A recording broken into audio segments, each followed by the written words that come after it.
So yun, bago tayo dun sa discussion natin, balikan muna natin yung TA. So kung papansin natin, di ba sabi ko kahapon, possible baka kunin si 103.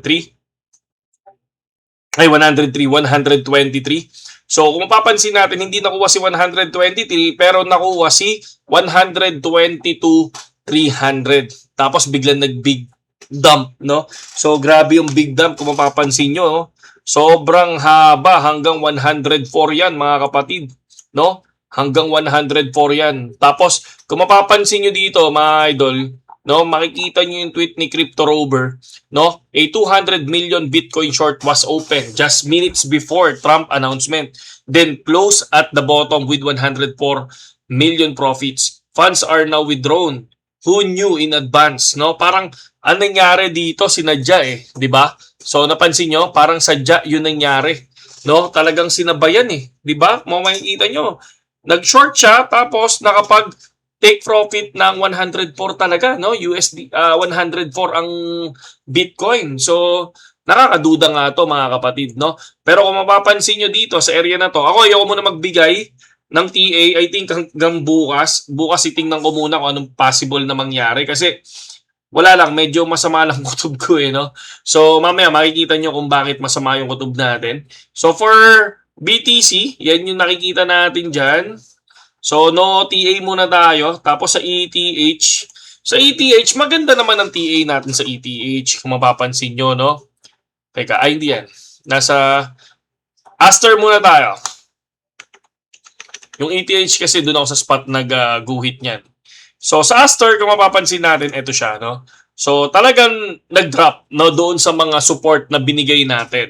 So far, talagang nag 1.3. So baka nga bumaba pa to si Aster, di ba? And then balik tayo kay Ethereum. Okay? Punta tayo kay Ethereum pero pakita ko lang sa inyo, nasa spot kasi yung ating guhit diyan kay paring Ethereum natin. Yan. Yan. So kung mapapansin niyo yung Ethereum, ito from 4754 talagang nag-ano tayo dyan na bumaba no, hanggang dito sa area na yan. So kaya tayo dyan kumuha ng entry.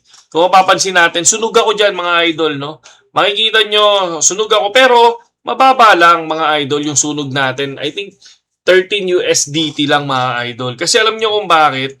Kasi talagang nagka-cut loss tayo. Hindi nyo makikitang hindi nagka-cut loss mga kapatid. Pakita ko sa inyo. No? So, ayan lang siya. Nasa negative 25%. So, cut loss yan. Pero kayo, pag hindi kayo nag-cut loss, wala. Liquidated talaga kayo, mga idol, no? So, ako talagang ginagawa ko, cut loss. Hindi mapapa-cut loss. Ito, tingnan nyo, puro 20. Nasa 20 yung cut loss ko. Tapos, laging, ang profit ko ganun din, 20, 25, 30, mga ganyan. Hindi ako nagmamalaking profit din, no? So, mapapansin natin yan. Kaya ako pinakita sa inyo yan para makita nyo na hindi ako naliliquidate. Ang nangyayari sa akin is cut loss lang. Okay?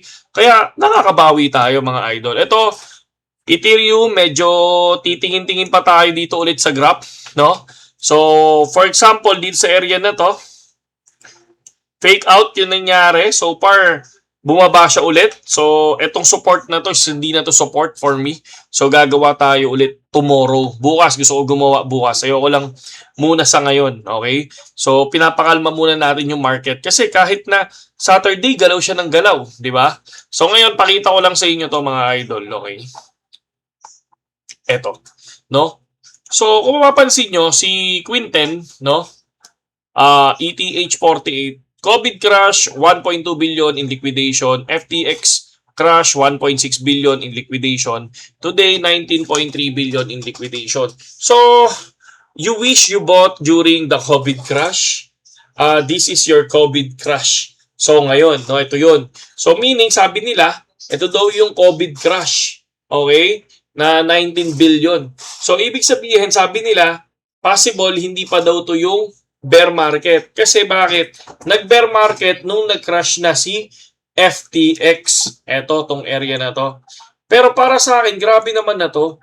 Yung crash nito na 19 billion, di ba? Kung titingnan nyo, napaka lupit niyang 19 billion na yan. Kasi syempre, kaya itong COVID crash na 1.2, mababa pa ang price ni BTC dito tsaka dito sa FTX. Ito kasi halos doble na yung price ni BTC. Kung mapapansin natin, may malaking liquidation talaga dyan sa events. Yan sa screenshot na nakita natin, 19.3 billion liquidation sa loob ng 24 hours, di ba? So malaking stress yan sa market, yun nangyari. Sa technical ng monthly outlook naman ng Coinbase, nabanggit nilang bumagsak ang BTC at Coin50 index sa ilalim ng 200-day moving average. Yun yung nakikita natin, no? Sa 200 MA. So, kung mapapansin natin dito, ito yung mga senyales na hindi pa malinaw na bear market. No, may mga opinion at report na nagsasabi na 2025 hindi pa isang traditional na bear market dahil malakas pa yung institutional interest. Nandiyan dyan si BlackRock, nandiyan dyan si Michael Saylor, nandiyan dyan yung mga iba't iba pang bumibili, di ba? Tapos regulation, ETF inflows, etc. Yan yung mga nakikita natin dyan. May mga analysis din na naniniwalang baka pullback lang yan, no? Bago lumipad ng bull cycle. Tapos sabi nga nila, yung pagbabago ng market cycle kadalasan dahan-dahan, hindi kaagad bear, hindi kaagad overnight bear market kaagad. Yung nakaraang bear market, 1 year yun, makikita nyo talagang pababa. Yung, alam nyo, yung trend, di ba? So, yung palagay ko, may possibility na papasok na tayo sa isang bearish phase, no? Or correction, no? Lalo na kung magpapatuloy yung stress ng economics, di ba? Regulators, factors. So, makikita natin yan sa October 16. Ito yung CPI report and yung federal funds rate ng October 30. So, tingnan nyo yun mga idol. Para at least maging ano lang tayo. Maging aware lang tayo. Pero ako, alam nyo, sa totoo lang, yes, sinabi natin na hindi pa to yung pinaka last phase, ay hindi pa to yung first phase ng bear market. Pero pag yan bumagsak pa ulit, I think baka ito na yung sinasabi nating bear market. Kasi di ba sinabi ko nga nun hanggang 125 lang talaga ako sa BTC. Tapos sabay yan, out na. So kaya mapapansin nyo, wala na akong token ngayon kahit saan. So gusto ko lang makita kung totoo ba na magkakaroon pa ng isang lipad. Kaya pagmamasdan natin to. Kaya ito lahat to sinusulat ko ngayon. Para malaman ko yung reference ko sa susunod kung magkakaroon pa ba ng bear market at anong mangyayari sa susunod na bull market. Ito yung reference ko.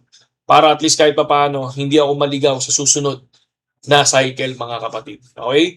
Sa mga wala pang BitGet mga lods, no? Gamitin nyo lang yung link natin sa description. Tapos, by Monday or bukas, gagawa akong Telegram. Pasok kayo sa Telegram para at least kahit paano, no? Pagdating ng bear market, iset natin kung ano yung mga token na bibilin natin, mga kapatid. Okay? Saludo sa inyo lahat.